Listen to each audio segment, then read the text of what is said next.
In this video, I'm going to show you how this tiny sketching kit completely changed my outdoor sketching. So before I go out sketching on a sketching adventure to show you how I use this kit, I'm going to go through each one and explain why it really dramatically changes the way I sketch. So first of all, with the watercolor paints, I've gone from a 16 watercolor set here down to a 12. So some of the colors that I don't usually use, I can cut those out. So it's a lot easier to use. Now with the sketchbook, I actually went on Amazon trying to find one of the smallest sketchbooks I could that had 100% cotton paper. So this is a really cheap sketchbook. Compared to the sketchbook I've usually been taking out sketching, you can see here this one. It's a really beautiful sketchbook, Etcher Lab sketchbook. One of the downsides of having a nice big sketchbook, having to open it up like this and you're trying to sketch and you've got this big page hanging out the side. So you can hold this sketchbook out. It's so light, I can put my whole hand behind it and I can sketch like that. And that means I can sketch standing or sitting. Now I do have my pen, which is the same, so I'm not changing that. I've got my same Uniball Eye micro pen, waterproof pen. And then we come to the brush system we have here. Now I am trying here today a Pentel water brush pen, and this one has a nice broad flat tip there. So water brush pens have the water in the handle. But I had this idea, what if I found a super absorbent sponge? So I looked on Amazon, I found this sponge here.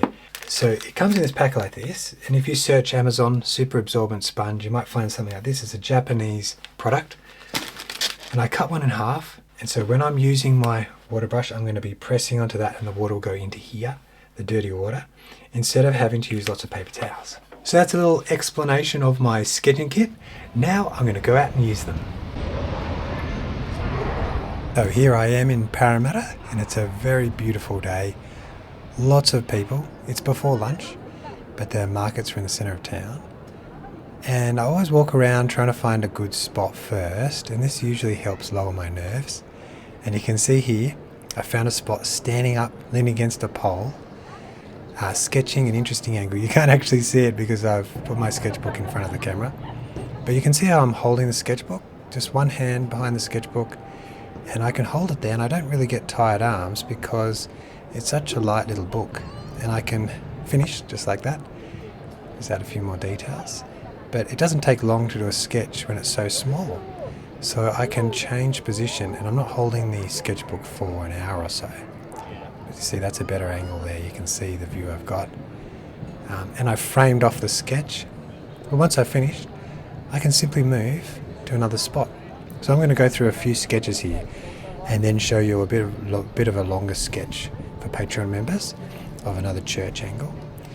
But I've got my camera clipped to my sweater on a magnet, so my action camera, and now I can just look up and sketch people, and not many people notice that I'm sketching, which is a really great thing. So I've seen people paying for their food at this stall opposite with that red stall there, and I try to sketch a few main shapes and then add in some details. And these are really rough, quick sketches. Even if they move, I just try and finish as much as I can. And now I'm sketching the little market stall that is selling the food. So I'm doing the main shapes there, all in one line, those nice one-line shapes.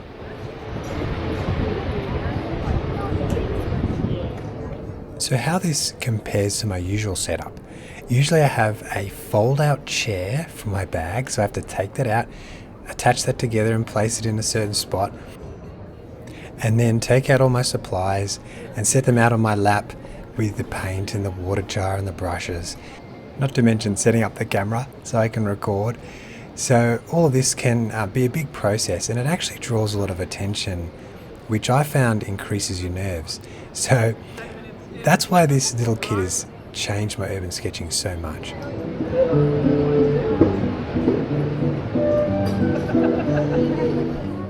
I also love that you don't have to commit to a spot. So I can take a snapshot of a scene, a building, or some people, and then I can move on.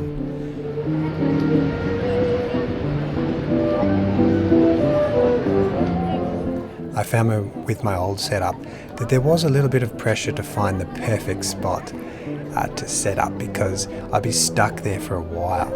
So finding that perfect spot was sometimes a challenge, but with this lighter setup, I can try a few different positions very easily.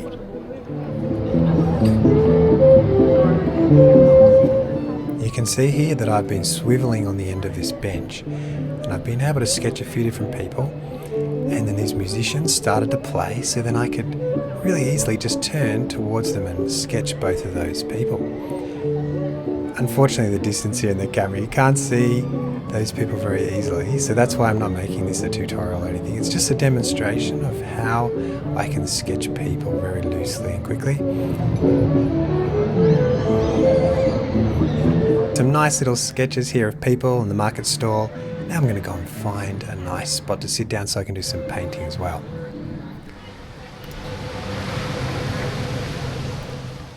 So this is St. John's Church in Parramatta. I'm sitting here on a bench right in front of the church, and it's a beautiful day, really sunny and nice. It's got some nice light on my sketchbook, you can see. And I'm going to show you my process here of how I sketch this building. So I'm starting with the height because I want it to fit on the page. But once I've got those dots, then I can start this one line outline. Sometimes I add details as I go like this, or other times I capture all the main shapes first and go back. So now I'm moving on to the main shape of the tower, and then looking at that shape, how it intersects the tower. And these are all the nice things about sketching on location. You can enjoy the building. That line across there is very important, making sure it cuts at the right point on the tower, and then adding contrast in there. Now moving back to the tower. Now for the clock. So I'm going to put 2 dots for the width, and then the same width I do the height. And then I've got those 4 dots, make the circle. So there's no hands, that's alright. So I'm just looking at that roof, trying to fit that in before the roof line and the tower.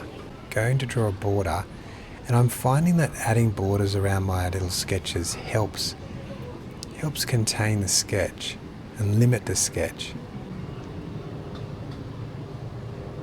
So that's all the line work done. Now I'm going to start the watercolour.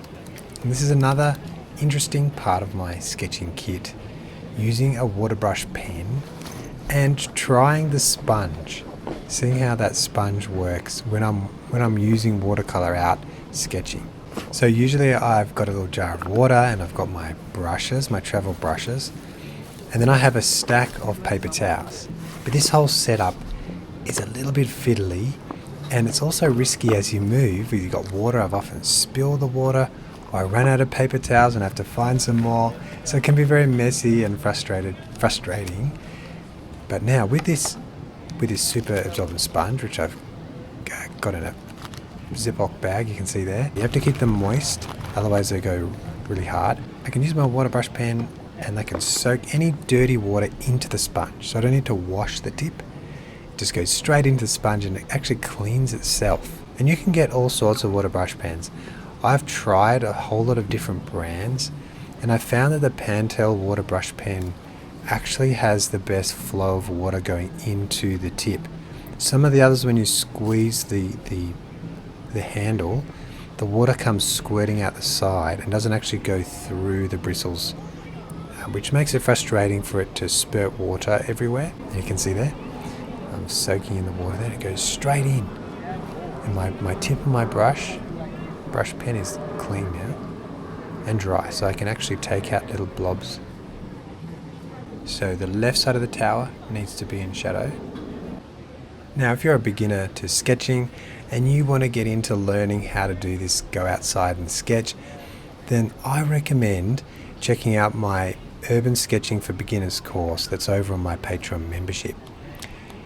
I go through all the basics: how to hold a pen, how to sketch loosely, how to use a brush, how to construct subjects, so going through the steps of construction.